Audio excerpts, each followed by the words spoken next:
My name is Gwen Crawford, and at 67, I never imagined my own son would let someone mock me in my own home. The beautiful Victorian house where I raised 3 children alone after my husband died suddenly became a battleground when my youngest son married Amanda. That dinner party last spring, when Amanda called me the maid in front of her wealthy parents, changed everything between us. What hurt most wasn't the insult, but seeing my son Thomas laugh along with them. Before I tell you what happened next, where are you watching from today? Drop a like if you've ever had to stand up for yourself against family. I suppose to understand what happened that night, you need to know about my family. I have 3 wonderful children. At least they were all wonderful once. Michael is my oldest at 38. Always the responsible one who followed in his father's footsteps to become an engineer. Jennifer is 36, my middle child and only daughter, a dedicated elementary school teacher with a heart of gold. Then there's Thomas, my youngest at 32, the creative one who pursued marketing and always had a charm about him that could light up a room. The Victorian house where all this drama unfolded has been in my family for generations. My grandparents purchased it in the 1940s, and it was passed down to my parents, then to me. Those beautiful bay windows that catch the morning light, the ornate woodwork throughout, the creaky third stair that I never fixed because it let me know when my teenagers were sneaking out at night. Every corner holds memories. 20 years ago, my husband Robert died suddenly of a heart attack. He was only 52. We were high school sweethearts, married for 30 years. And then just like that, he was gone. The children were still young then. Thomas was only 12 and took it the hardest. I remember how he would sit in his father's armchair for hours after the funeral, just staring out the window. I think that might be why I always had a soft spot for my youngest. That shared grief created a special bond between us. After Robert died, I threw myself into my career as a pediatric nurse. The salary wasn't extraordinary, but it was steady, and I was careful with money. I packed lunches instead of buying them, drove the same reliable car for 15 years, and put a little aside each month. My priority was keeping our family home and giving my children stability during their formative years. Thomas and I were particularly close before he met Amanda. Sunday mornings were our special time. He would come over for breakfast, and we would sit on the porch drinking coffee, talking about everything and nothing. He would fix little things around the house, and I would make his favorite apple pie. Those were golden days that I took for granted. 3 years ago, Thomas met Amanda at a charity fundraiser. He called me that very night, excited like I hadn't heard him in years. "Mom, I met someone special," he said, and my heart was happy for him. When I first met her at a restaurant the following week, Amanda was all charm and smiles. She complimented my earrings, asked about my nursing career, and seemed genuinely interested in getting to know me. But even then, I noticed how her eyes lingered on the designer bags of other patrons, how she casually mentioned the names of exclusive places, as if testing whether I recognized them.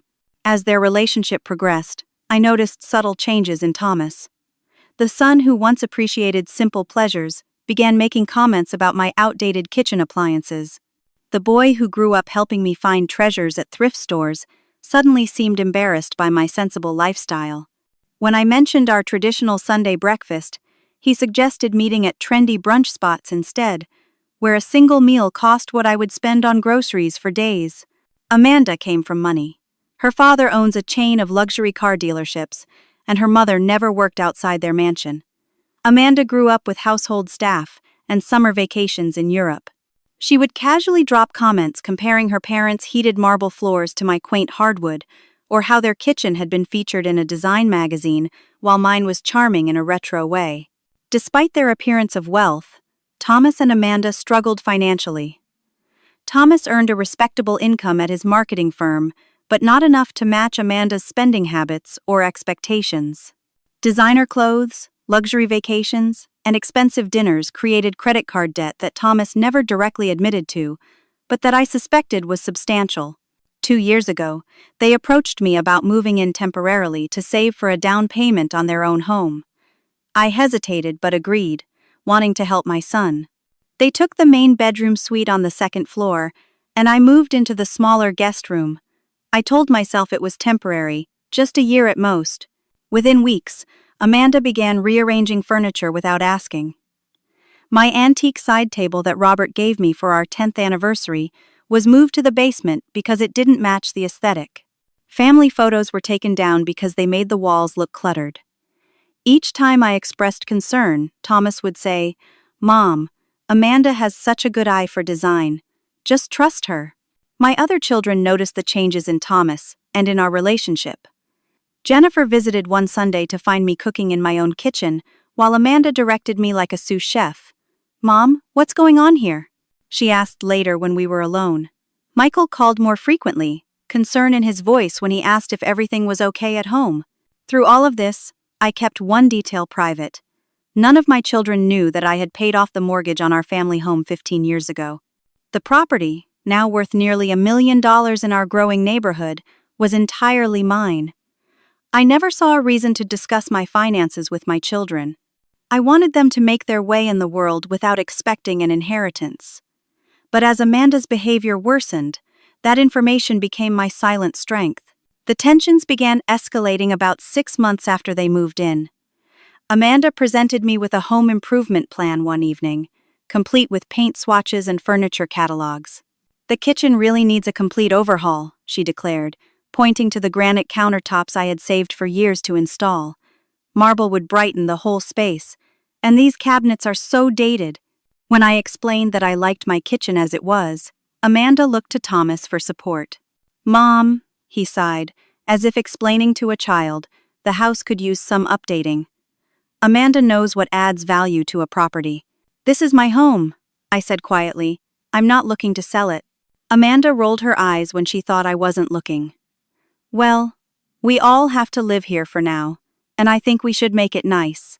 That became the pattern. Amanda would make a demand disguised as a suggestion, Thomas would back her instead of respecting my boundaries, and I would find myself increasingly sidelined in my own home. At family gatherings, Amanda would interrupt me mid-sentence to redirect conversations. When I shared stories about Thomas as a child, she would check her phone or suddenly remember something she needed in another room. If I made traditional family recipes, Amanda would take a small portion and later order takeout, claiming my cooking was too heavy. Thomas gradually joined in the criticism. "Mom, do you have to wear that sweater? It looks so old." Or, "Why don't you update your hairstyle?" Amanda could recommend someone. The son who once proudly introduced me to his college friends now seemed embarrassed by everything about me. One rainy afternoon, I went to the attic looking for my winter clothes and discovered boxes of my decorations and mementos carelessly stacked in a corner. Photo albums of our family vacations, the hand-painted Christmas ornaments the children had made in school, even the crystal vase Robert gave me on our last anniversary together, all banished from sight. When I brought down a few photo frames to return to the living room, Amanda commented, "Oh, I packed those away. Too many photos make the place look cluttered when we have guests over." "These are my family memories," I said, my voice shaking slightly. Thomas looked uncomfortable but said, "Mom, maybe just keep them in your room?" Amanda has been working hard to make the common areas look nice. I found myself retreating more and more to my bedroom to avoid conflict. My room became my sanctuary and my prison. I would hear Amanda and Thomas entertaining friends downstairs in my home without even telling me they were having guests. Once, I overheard Amanda giving someone a tour, referring to our house and the guest room where my mother-in-law stays. Later that week, I passed by their open door and heard Amanda complaining, "I cannot wait until we have the place to ourselves. Living with an old woman is not what I signed up for." Thomas replied in a hushed tone that still carried clearly to where I stood frozen in the hallway.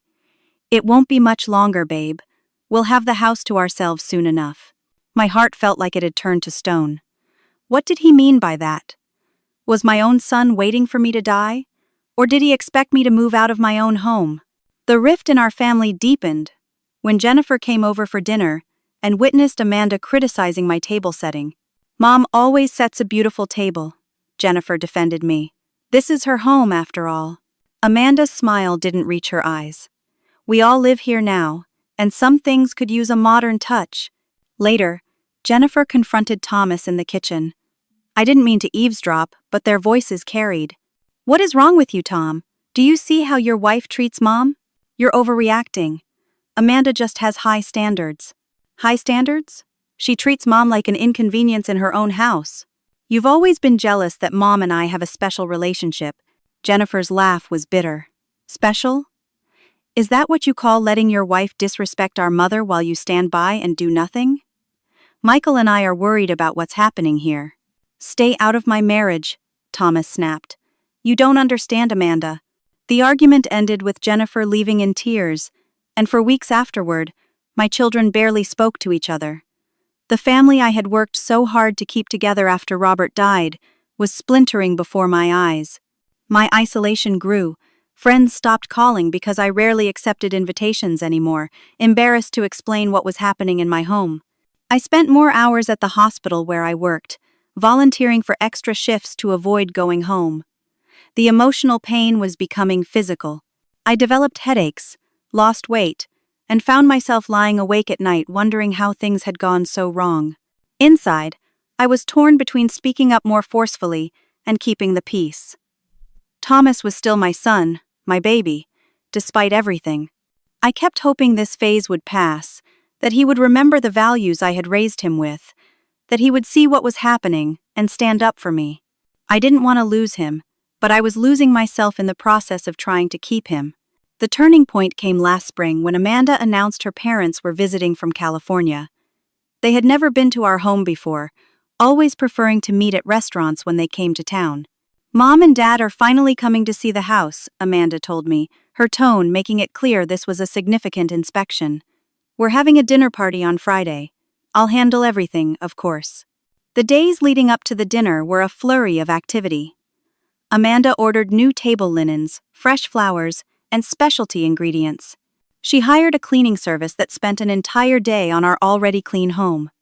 When I offered to help with cooking, she hesitated before assigning me the simplest tasks. You can make the salad, she said, handing me a printed recipe. Just follow these instructions exactly. Friday evening arrived, and I put on my nicest dress, a simple navy blue sheath that Robert always loved. When I came downstairs, Amanda gave me a quick once-over. Is that what you're wearing? It's a bit plain, but I guess it's fine. Thomas, adjusting his tie in the hallway mirror, barely glanced my way. The house looked beautiful, I had to admit. Candles glowed on every surface, fresh flowers filled the entryway, and the dining table was set with what appeared to be new china I had never seen before. Amanda's parents arrived precisely at 7, her father carrying an expensive bottle of wine, her mother dressed in a designer outfit that probably cost more than my monthly pension.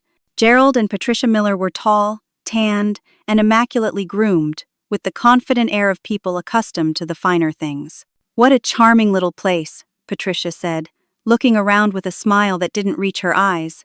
Amanda's told us so much about it. Amanda greeted them with air kisses and took them on a tour, pointing out changes we've made and plans for renovation. I stood awkwardly in the background, waiting to be introduced. When we finally reached the living room again, Amanda vaguely gestured toward me. And this is Gwen. No explanation of who I was, no Thomas's mother or the homeowner. Just Gwen, as if I were a neighbor who had stopped by. Gerald nodded distractedly. Pleasure. Patricia gave me a tight smile. Lovely to meet the help. Amanda mentioned you've been so good with the house. The help? I opened my mouth to correct her, but Thomas quickly jumped in with an offer of drinks, steering his in-laws toward the sofa. The look he gave me clearly communicated, don't make a scene. Throughout appetizers, I waited for someone to clarify who I was. The conversation flowed around me as if I weren't there. Amanda described the outdated kitchen we're planning to renovate and the old-fashioned bathroom fixtures we simply must replace, all while sitting in my home, discussing changes to my property. When dinner was served, I found myself automatically helping, bringing dishes to the table, refilling water glasses. It wasn't unusual for me to help at family meals, but something felt different tonight. The way Amanda directed me, the way her parents barely acknowledged me, the way Thomas seemed to be pretending I wasn't his mother. The moment that changed everything came halfway through the main course. The wine glasses were empty, and Amanda looked directly at me with a smirk barely concealed beneath her polite smile. Could the maid bring another bottle of wine from the cellar? The table fell silent for a split second. Patricia and Gerald looked at me expectantly. And Thomas, my son, the boy I had raised alone after his father died, the child I had nursed through chicken pox and heartbreaks and college rejections, laughed. He laughed. "Mom doesn't mind helping out," he said, still chuckling as if this were some inside joke. "She's basically been playing house manager since we moved in." Patricia nodded approvingly. It's so important to have defined roles in a household. Confusion leads to chaos. I felt as if I had been slapped. My hands trembled as I collected the empty wine bottle. As I walked to the kitchen, I could hear them continuing their conversation, Amanda's voice carrying clearly. "We're thinking of converting the upstairs completely once we have children. The master suite needs expansion." My suite, the one I had given up for them, the one where Robert and I had spent 30 years together. I returned with the wine, my face carefully composed, and poured for everyone. No one said thank you. I took my seat again and picked at my food, no longer tasting anything. Inside, something had shifted. The hurt was crystallizing into something harder, something like resolve. The dinner conversation turned to property values and investments. Gerald, swirling his wine, looked around appreciatively. "This neighborhood has really come up in the world. What's a place like this worth now?" "Close to $1 million, Thomas replied proudly, as if he had something to do with it. Patricia leaned forward. "And the mortgage situation? Interest rates are criminal these days." Before Thomas could respond, Amanda jumped in. "Actually, we were hoping to discuss that with you both. We're thinking of refinancing to fund the renovations. The place has good bones but needs a complete aesthetic overhaul." Gerald nodded thoughtfully. "We could help with the payments until you two get on your feet properly. No sense living in a dated home when it could be spectacular with the right investment." "That's so generous," Amanda gushed, reaching for Thomas's hand. "We've been making notes of everything that needs changing. Starting with that old-fashioned wallpaper in the hallway," Patricia added. "And those heavy curtains in the living room." I sat silently, the perfect invisible maid, as they discussed dismantling my home piece by piece. The wallpaper had been chosen by my mother. The curtains were a wedding gift from Robert's parents. "And of course," Amanda continued with a conspiratorial glance at her mother, "once the old lady moves to a retirement home, we'll have so much more space to work with." Thomas laughed again, that same dismissive laugh that cut through me like a knife. "We might convert Mom's room into a home gym. She barely uses all that space anyway." I looked at my son, really looked at him, and suddenly saw not the boy I had raised but a stranger. A man who could sit at my table and discuss removing me from my own home. A man who could laugh when his wife called his mother the maid. In that moment, I made a decision that would change all our lives. Gerald refilled his wineglass and leaned back in his chair, the picture of a successful man ready to dispense wisdom.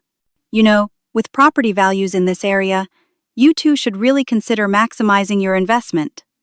A second mortgage could fund a complete renovation." Amanda nodded eagerly. "We've been getting quotes from contractors. The kitchen alone would transform the whole first floor." "Don't worry about the mortgage payments," Patricia added. "We can help until Thomas gets that promotion he's been aiming for." Thomas smiled confidently. "It should come through by the end of the year. Then we can really start making this place what it should be." I had been silently clearing plates, moving between the dining room and kitchen like a ghost.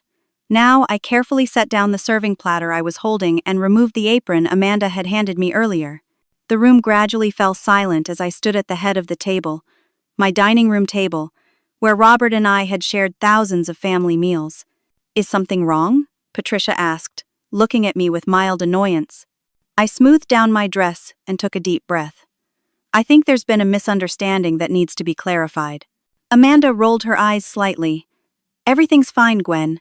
We can handle the dessert service." "My name," I said clearly, "is Gwen Crawford. I am Thomas's mother. This is my home, and has been for 45 years. Patricia's mouth fell open. Gerald's eyebrows shot up toward his receding hairline. They both turned to Amanda, whose face had flushed bright red. "Oh my God," Patricia said.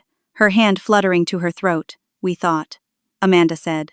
It was just a little joke, Amanda said quickly, forcing a laugh. Mom has been so helpful with dinner preparations, just like hired help would be. Thomas shifted uncomfortably. Mom doesn't mind helping out. She's always been the nurturing type. I was never asked to help, I corrected him quietly. I was expected to serve. An uncomfortable silence fell over the table. Amanda, always quick to recover, tried to steer the conversation back. Anyway, about the renovations we were discussing. I'm curious, I interrupted, my voice surprisingly steady despite my racing heart. Who exactly do you think owns this house? Amanda waved her hand dismissively. It's family property. We all live here. Actually, I said, looking directly at my son, I am the sole owner. The mortgage was paid in full 15 years ago. This house belongs entirely to me. The silence that followed was deafening. Thomas's face drained of color as the implications sank in. All their plans for renovations, for expanding their space, for eventually pushing me out, all based on a false assumption. Amanda recovered first, her smile tight. Well, of course it's your name on the deed, Mom, but we contribute to the household. We pay rent. You pay $400 a month, I stated. The market rate for the master suite alone would be $2,500. Add in utilities, food, and the fact that I've been treated as an inconvenience in my own home for 2 years now. Gerald cleared his throat awkwardly. Perhaps we should discuss this another time. Patricia and I didn't mean to intrude on a family matter. Patricia was already gathering her purse, clearly eager to escape the tension. Yes, it's getting rather late. Please, stay for dessert, I said, with a politeness that surprised even me. Amanda spent all afternoon on the tiramisu, and we should really clear the air, now that everything's out in the open. No one seemed to know what to say. Thomas stared at his plate, his jaw clenched. Amanda kept shooting desperate looks at her parents, who were carefully avoiding eye contact with everyone. The remainder of the dinner passed in strained conversation about safe topics. The weather, a new restaurant downtown, an upcoming charity event. When dessert was finally finished, Amanda's parents made their excuses and left with hasty goodbyes, Patricia hugging her daughter a bit too tightly, whispering something in her ear that made Amanda nod vigorously. As the front door closed behind them, I knew the real confrontation was about to begin. The sound of the Miller's car pulling away had barely faded when Thomas rounded on me, his face flushed with anger. "What the hell was that?" he demanded. "You completely embarrassed us in front of Amanda's parents." I calmly began collecting dessert plates. I simply corrected a misunderstanding. They thought I was the help. Amanda joined us from seeing her parents out, eyes blazing. "You deliberately humiliated me. I've been trying so hard to impress them, to show them we have a beautiful home and a good life here." "It is a beautiful home," I agreed, stacking dishes in the sink. "My home." "Our home," Thomas insisted. "We live here too." I turned to face them both. "You live here because I allowed it." Temporarily, as I recall the arrangement. Amanda folded her arms across her chest. "This is just spite. You're jealous because Thomas and I have plans and vision for this place, while you're content to let it rot in the past." "I have been very patient," I said, my voice steady. "For 2 years, I've watched you rearrange my furniture, criticize my decor, hide my family photos, and treat me like an unwelcome guest. I've listened to you plan renovations without consulting me. I've endured being introduced vaguely to your friends, as if my connection to this house is an embarrassment." "You're exaggerating everything," Thomas said dismissively. "Amanda has just been trying to update things a bit." "Is she exaggerating about planning for me to move to a retirement home?" I asked quietly. Thomas had the grace to look uncomfortable. "That was just talk, nothing serious. And converting my bedroom to a gym? Mom, you don't understand modern relationships," Thomas said, his tone condescending. "When couples live together, they make the space their own. It's normal. Not when the space belongs to someone else," I replied. The front door opened unexpectedly, and Jennifer's voice called out from the hallway. "Hello? Mom? Surprise visit?" Jennifer and Michael appeared in the kitchen doorway, smiles fading as they registered the tense scene before them. Michael carried a bakery box that I recognized from my favorite patisserie. "Is everything okay?" Jennifer asked cautiously. "No," Amanda snapped. "Your mother just humiliated us in front of my parents and is now threatening to kick us out." Michael set down the box slowly. "What happened exactly?" Before I could respond, Thomas jumped in. "Amanda's parents came for dinner, and Mom made a huge scene about owning the house and how we don't pay enough rent." Jennifer looked at me questioningly. I sighed. "Amanda introduced me as the maid." When her parents believed it, Thomas laughed along. "They spent dinner planning renovations and discussing how they'll use my bedroom once I'm in a retirement home." Michael's expression darkened. "Tell me you're joking." "She's twisting everything," Amanda insisted. "It was just a silly misunderstanding." "That you didn't correct," I pointed out. "And neither did Thomas." Jennifer stepped closer to me, placing a protective hand on my shoulder. "Mom, is that true? They let people think you were the maid in your own home?" Thomas threw up his hands in frustration. "It was just a dinner party. Why does everyone have to make such a big deal about every little thing?" "Because it's not little," Michael said, his voice tight with anger. "It's about respect. Mom raised you by herself after Dad died. She kept this family together, worked extra shifts to put us through college, and never complained. And this is how you repay her?" "You two have always been jealous that Mom and I had a special bond," Thomas accused, falling back on his old defense. Michael shook his head in disbelief. "Is that what you call this? A special bond? Using her and disrespecting her?" The argument escalated, years of unspoken tensions finally breaking free. Thomas accused his siblings of never understanding him, of always making him feel like the baby of the family.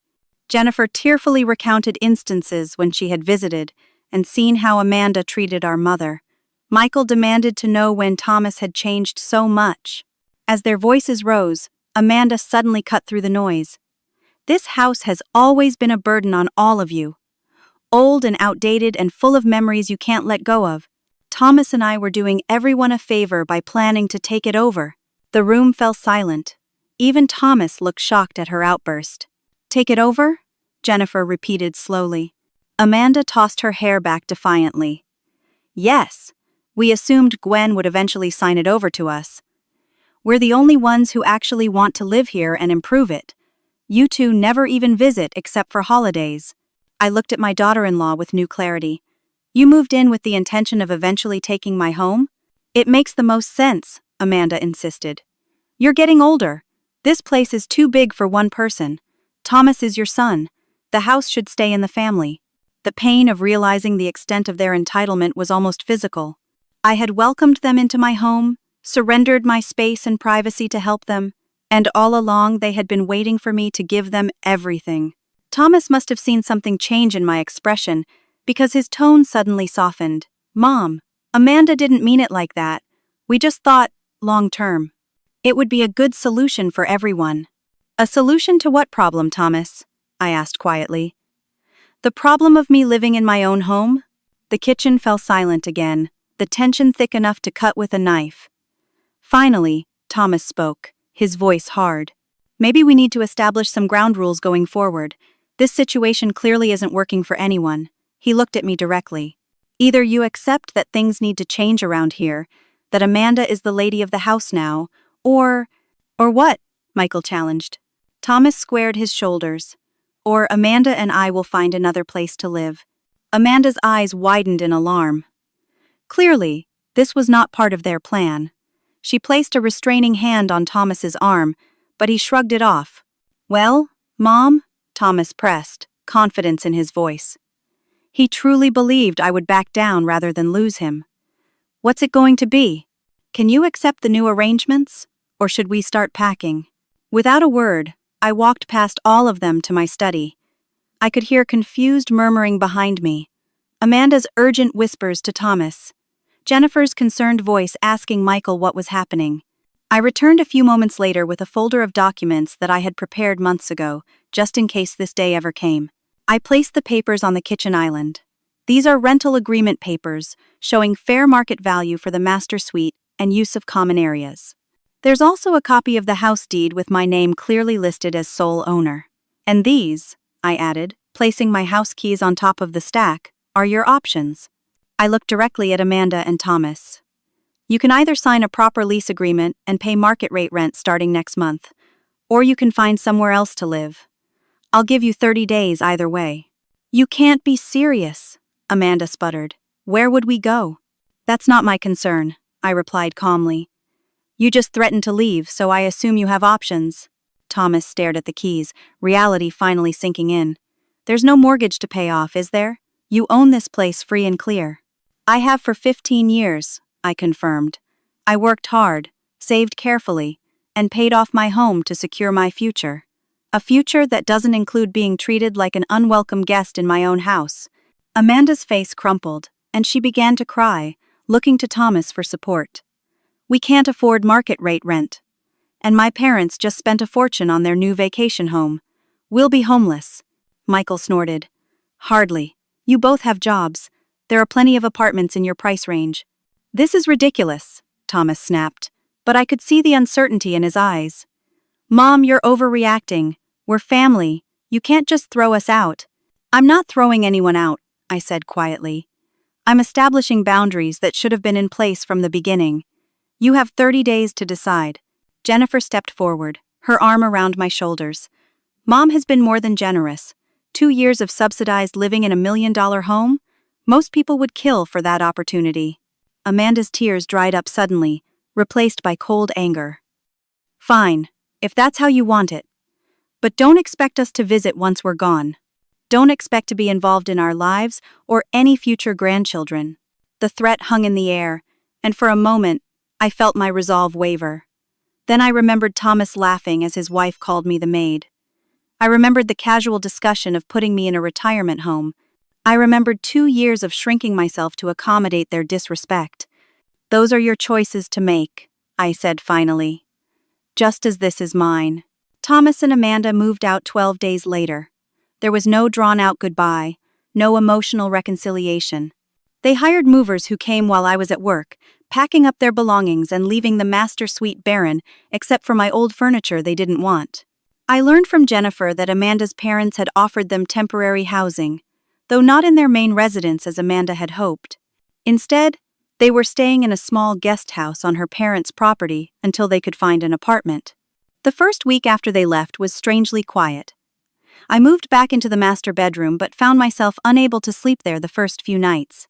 Not because I missed Thomas and Amanda, but because the room felt tainted by the last 2 years. I eventually rearranged the furniture, bought new bedding, and gradually reclaimed the space as my own. Thomas called exactly 3 weeks after moving out. I recognized his number on the caller ID and took a deep breath before answering. Hello, Thomas. Hi, Mom. His voice sounded tired. How are you? I'm fine. How are you settling in? A pause. It's an adjustment. Amanda's not thrilled with the guest house. Her parents are around all the time. I waited, sensing there was more he wanted to say. Look, Mom, I've been thinking about everything, and I think maybe we overreacted. Both of us. This situation is temporary, and we could work something out about the rent. My heart ached at the familiar manipulative pattern, Thomas expecting me to relent, to put his comfort above my dignity. Again. I'm sorry you're having a difficult time, I said carefully. But my decision stands. Mom, be reasonable. This is your son talking. Your family. Yes, you are my son, which makes how you treated me even more painful. His tone hardened. So that's it? After everything we've been through together? You're choosing your pride over your relationship with me? No, Thomas. I'm choosing self-respect. There's a difference. He hung up without saying goodbye. I sat with the silent phone in my hand for a long time, tears finally coming now that no one could see them. The ripple effects through our family were significant. Michael and Jennifer drew closer to me, calling more often, visiting regularly. Michael helped me restore some of the changes Amanda had made to the house, rehanging family photos and retrieving treasured items from the attic. Jennifer stayed for a weekend and helped me repaint the living room in a warm color I had always wanted, but never got around to. Neighbors and friends, once they learned what had happened, were surprisingly supportive. My friend Diane from the hospital brought dinner one night, and confessed she had never liked how Amanda spoke to me. "I didn't say anything because I didn't want to overstep," she admitted. "But I'm glad you stood up for yourself." The process of reclaiming my home became a kind of therapy. I found my grandmother's quilts that Amanda had stored away and displayed them proudly. I put Robert's pictures back on the mantel, my children's artwork back on the refrigerator, my books back on the shelves in the living room. My sister Barbara came from Arizona to stay with me for 2 weeks. We hadn't spent that much time together in years, and her company was a balm to my wounded heart. "You did the right thing," she assured me when I confessed my doubts late one night. "That boy needed a reality check." 3 months after the confrontation, I ran into one of Thomas's friends at the grocery store. He seemed uncomfortable seeing me, but mentioned that Thomas seemed different lately. "More thoughtful," he said hesitantly. He shut down a guy at work who was complaining about his mother calling too much. Said we don't appreciate our parents until it's too late. I didn't know what to make of that information. Was Thomas beginning to understand what had happened, or was he just playing the victim for sympathy? Amanda had apparently turned many of their mutual friends against me, describing me as a bitter old woman who threw them out on the street out of jealousy. I heard this from Jennifer, who angrily defended me when she encountered one of these friends at a restaurant. As Thanksgiving approached, I found myself dreading the holiday. It would be the first major family gathering since the split. Jennifer called to discuss plans. "Michael and I both want to have dinner at your house, like always," she said cautiously. "But what about Thomas?" The question I had been avoiding. "It's his family home, too," I said finally. "He's welcome for dinner if he wants to come." Jennifer sighed with relief. "Good. Because I already invited him." "Just him, though." I told him Amanda isn't welcome right now. "Jennifer?" "Mom, she called you the maid and tried to steal your house. She can spend Thanksgiving with her own family." I couldn't argue with that logic, though I worried about the additional tension her decision might create. Thanksgiving Day arrived crisp and clear. Michael came early with his new girlfriend to help cook. Jennifer and her husband brought their famous pecan pie. At 4 o'clock, the doorbell rang, and there stood Thomas, alone, a bottle of wine in one hand and a bouquet of flowers in the other. He looked thinner, the confident swagger replaced by hesitance. "Hi, Mom. Thanks for having me." I stepped back to let him in, our first face-to-face meeting since the night he moved out.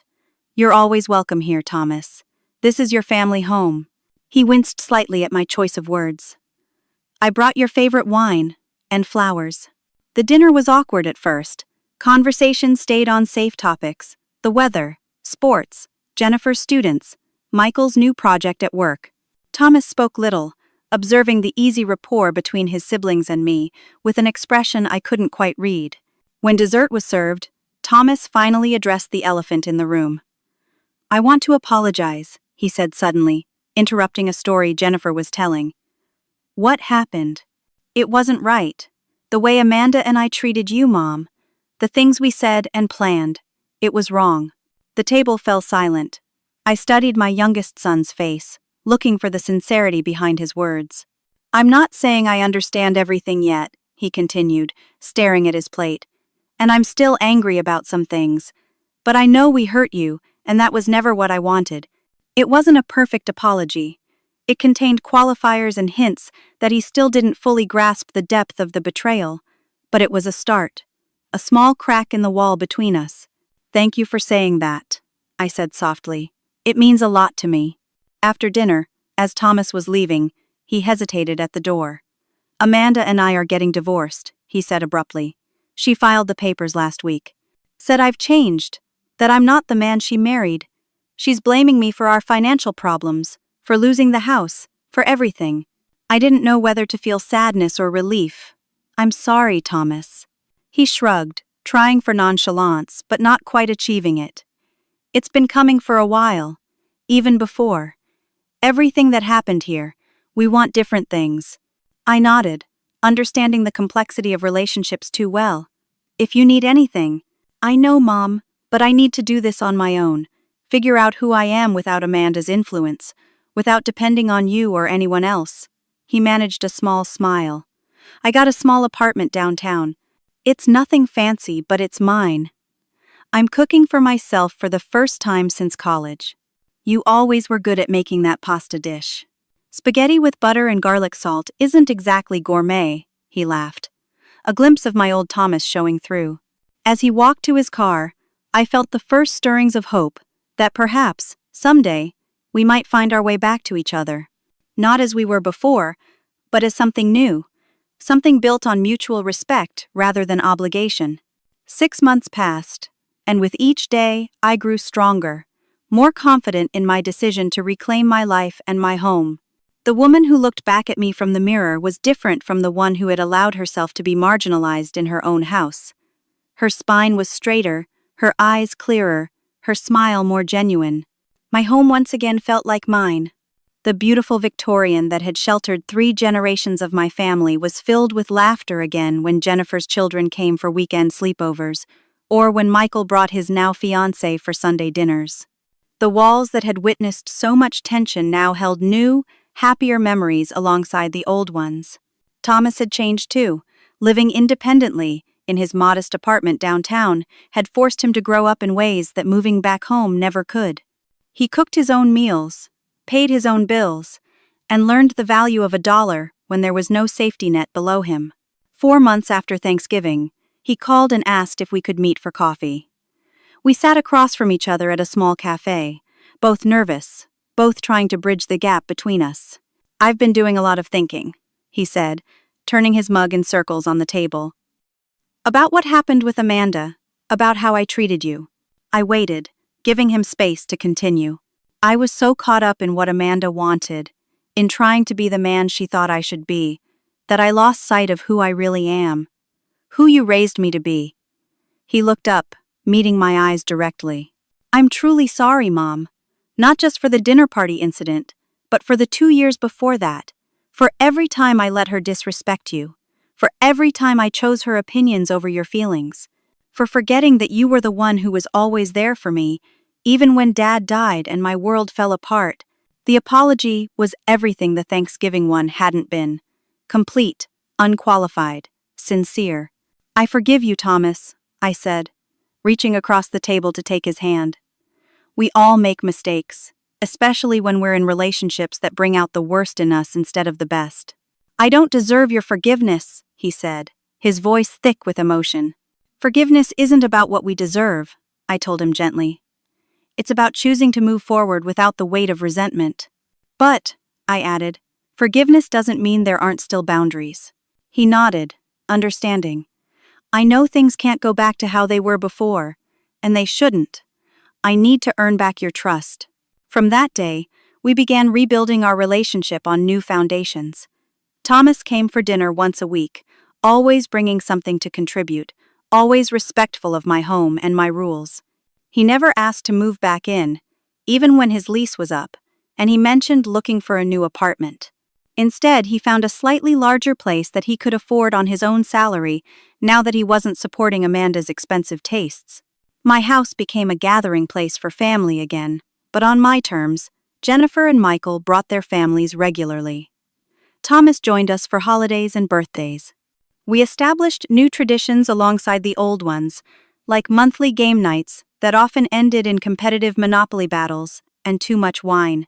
I joined a support group for parents healing from family estrangement, finding comfort in the stories of others who had experienced similar pain and were working through it. Through the group, I made new friends who understood what I had endured without judgment.